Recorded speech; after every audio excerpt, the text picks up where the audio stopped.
कौन भूत 20 करोड़ के बजट की बनी हुई मूवी है जिसमें ऐसे रूमर्स आ रहे हैं कि 15 करोड़ तो कैटरीना कैफ ने अपनी फीस ही चार्ज कर ली। कुछ भी बोलते हैं ना यार लोग। 5 करोड़ में कोई मूवी बनी होगी क्या? कुछ भी बोलते हैं। बाकी के एक्टर्स भी तो हैं, कैटरीना कैफ, ईशान खट्टर, सिद्धांत चतुर्वेदी के साथ साथ जैकी श्रॉफ और शिवा चड्ढा भी हमें इस मूवी के अंदर नजर आने वाले। जैकी श्रॉफ है वो इसमें मेन विलन के तौर पे हमें नजर आएंगे और जो हमारी कैटरीना कैफ है वो एक प्यारी सी सेक्सी सी चुड़ैल नजर आने वाली है इस मूवी के अंदर। एक्सेल एंटरटेनमेंट कंपनी ने इस मूवी को बनाया है, तो इस मूवी के लेके उनके कुछ ऐसे प्लान्स है फ्यूचर में कि वो इस फोन भूत के नाम से आगे जाके फ्यूचर के अंदर एक कॉमिक निकालना चाहते हैं, जिस वजह से उन्होंने डायमंड टून्स के नाम से एक कंपनी है जो कि कॉमिक्स बनाती है उसके साथ हाथ मिलाया है। इस चीज का हमें पता चलता है कि स्पेशल एक कॉमिक आ रही है चाचा चौधरी की। बचपन में सबने सुना है चाचा चौधरी का नाम, मेरे को भी बड़े अच्छे लगते थे। उस कॉमिक्स के अंदर फोन भूत भी मर्ज होने वाला है कुछ टाइम के लिए। देखो इसी तरह के जो अपडेट्स थे वो फुकरे रिटर्न्स के लिए आए थे। फुकरे रिटर्न्स के साथ इसी तरह का एक कोलैब कर चुके हैं ऑलरेडी ये दोनों कंपनी,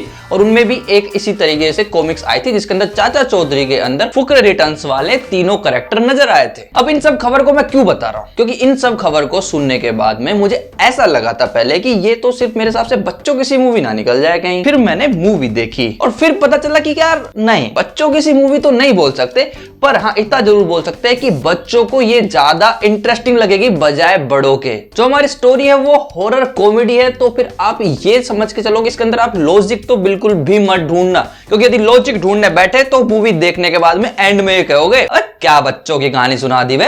मूवी का जो थीम और जो प्लॉट है ना वो काफी इंटरेस्टिंग बैठता है, और पूरी स्टार्टिंग से लेकर लगभग एंड तक जो मूवी है वो काफी इंटरेस्टिंग और काफी कॉमेडी हमें परोसती है। लेकिन एंड में जाके जो क्लाइमैक्स है ना उससे मैं बहुत ज्यादा डिसअपॉइंट हूं, बिल्कुल भी मजेदार नहीं लगा मुझे। इस चीज को लेकर मैं मेकर्स को काफी शिकायत करूंगा कि यदि वो थोड़ा सा ध्यान देते तो ये जो भूत अंकल जैसी मूवी है वो एक स्त्री बन जाती शायद। बट ये चीज आपको समझनी चाहिए कि हंसाना वाकई में काफी मुश्किल चीज होती है, और ये मूवी हमें शुरुआत से लेके लगभग इसके 85 to 90% तक के रन टाइम में ये हमें हंसाती है, और इस बात को बिल्कुल भी नहीं भूलना चाहिए। मूवी को लेके लोगों ने ट्रेलर रिलीज होने के बाद में काफी सारे ऐसे ट्वीट किए थे। घोस्टबस्टर नाम से ऑलरेडी एक मूवी आती है हॉलीवुड के अंदर जिसका ये सस्ती कॉपी है।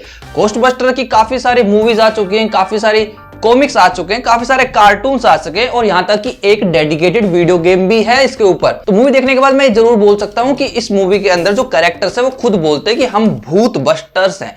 तो इसका मतलब है मुझे ऐसा लग रहा है थोड़ा बहुत कि वहां से इंस्पायर्ड जरूर है। अब पूरी कॉपी है या नहीं इसके बारे में मैं कुछ नहीं बता सकता, क्योंकि मैंने घोस्टबस्टर्स नहीं देखी है। मूवी के अंदर कॉमेडी को लेकर काफी डीप डिटेलिंग की गई है, मतलब कि काफी डीप कॉमेडी यूज की गई है इस मूवी के अंदर। ऐसा मान सकते हो कि हर लाइन के अंदर कुछ ना कुछ पंच है जो कि इतना ज्यादा हाईलाइट नहीं करा गया है मूवी के अंदर, तो समझने वाले समझ जाएंगे और ना समझने वाले उसको ऐसे ही जाने देंगे। फॉर एग्जाम्पल ये समझ लो कि इस गाने के अंदर कैटरीना है वो डांस कर रही है और इसको लेके ईशान खट्टर और जो सिद्धांत चतुर्वेदी वो उसको नंबर दे रहे हैं। अब एक ने 6 दिया, एक ने 9 दिया, और दोनों मिला के बना रहे हैं।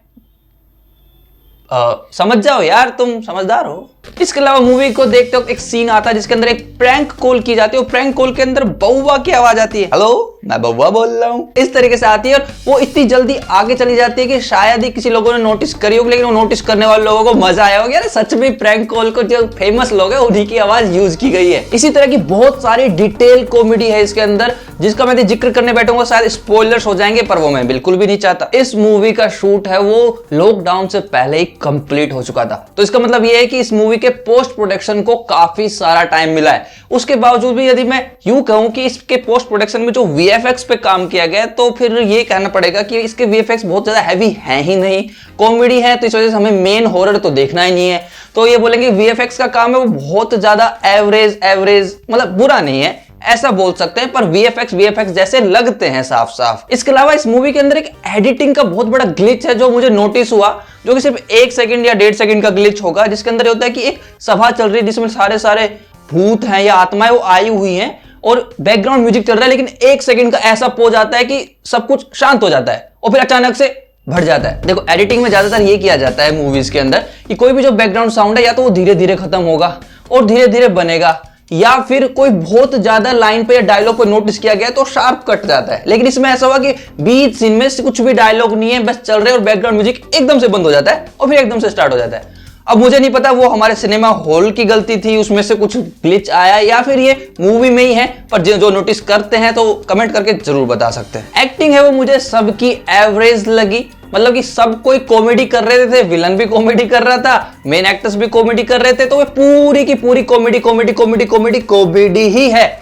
इसके अलावा इसके अंदर और कोई इमोशन आपको पूरी में नहीं आएगा, ना आप इसमें रोने वाले हो, ना आप इसके अंदर सीरियस होने वाले हो, ना आप इसके अंदर बहुत धमाकेदार एक्शन देख के जोश में आने वाले हो, ऐसा कुछ भी नहीं है। मतलब कुछ सीन्स हैं जिसमें शायद इमोशनल हो सकते थे पर उनको भी कॉमेडी बना दिया गया। तो इसका मतलब हम ये बोल सकते हैं कि एक्टर्स के ऊपर स्क्रिप्ट बहुत ज्यादा भारी हो गई थी, ऐसा मुझे लगता है। एक्टर्स उस लेवल की कॉमेडी कन्वर्ट कर नहीं पा रहे थे। लेकिन इसके अलावा ईशान खट्टर और सिद्धांत चतुर्वेदी ने कुछ कुछ ऐसा काम किया कि आप ये बोल सकते हैं और उन्होंने एवरेज काम किया है इसके अंदर। कैटरीना कैफ ने अपने कैरेक्टर में बताया था कि उन्होंने भूल भुलैया 2 जब देखी थी तो उसके अंदर वो बीच मूवी में उस मूवी को छोड़ के आ गई थी। क्यों? क्योंकि भाई साहब उनको डर लग रहा था तब्बू के कैरेक्टर को देख के। तो इस चीज को यहीं फॉलो करते हुए हमें यह समझ में आता है कि कैटरीना कैफ ने एक हॉरर कॉमेडी मूवी तो चूज की, लेकिन कोई भी ऐसा सीन नहीं किया जिसमें कोई भी हॉरर फील आए। मतलब कि कैटरीना कैफ आपको सुंदर लग सकती है, प्यारी लग सकती है, या हो सकता है शादीशुदा होने के बाद में आपका इंटरेस्ट खत्म हो गया, लेकिन कहीं भी डरावनी या चुड़ैल तो लग ही नहीं रही है। पूरी की पूरी फैमिली मूवी है, बस एक छोटे मोटे डबल मीनिंग डायलॉग हैं, तो आप फैमिली के साथ इसे जाके चेक कर सकते हैं। तो अब है ये मेरा फाइनल स्टेटमेंट। तो फाइनल स्टेटमेंट ये है कि देखो, मूवी आपको स्टार्टिंग से लेकर लगभग एंड तक हंसाएगी और बढ़िया बढ़िया हंसाएगी, अच्छे जोक है, बोरिंग कहीं भी नहीं लगेगी। लेकिन इसका क्लाइमैक्स देखने के बाद में आपको इतना ज्यादा मजा नहीं आने वाला है, आप डिसअपॉइंट हो जाओगे।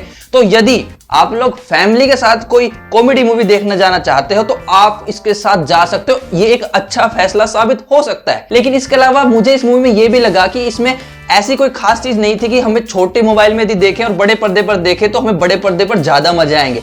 आई थिंक ऐसा कुछ खास था नहीं, तो दोनों में जब लगभग सेम मजा आएगा तो आई थिंक ओटीटी एक बेटर ऑप्शन हो सकता है इसको देखने का। बाकी यदि आप लोगों का देखने का प्लान है तो मैं ये कहूंगा कि आप जाके देख सकते हो, आपको इतना ज्यादा भी अफसोस नहीं होगा, आप कहोगे हाँ यार ठीक ठाक टाइम पास हमारा हो गया है। बाकी अपने शब्दों को यदि रेटिंग्स में मैं कन्वर्ट करना चाहूं तो मैं बोलूंगा इस मूवी को मैं रेटिंग्स दूंगा 2.9 की। आई होप एनके टीपीडी में आज का आपको हमारा रिव्यू काफी ज्यादा पसंद आया होगा, और यदि आपको बहुत सारी चीजें नहीं पता चली है, आपने मूवी देख ली है, तो कमेंट करके बताइए कि आपको हमारी कौन सी बात अच्छी लगी, आप हमसे क्या बात करना चाहते हो। कमेंट में आपके रिव्यू के लिए भी वेलकम है।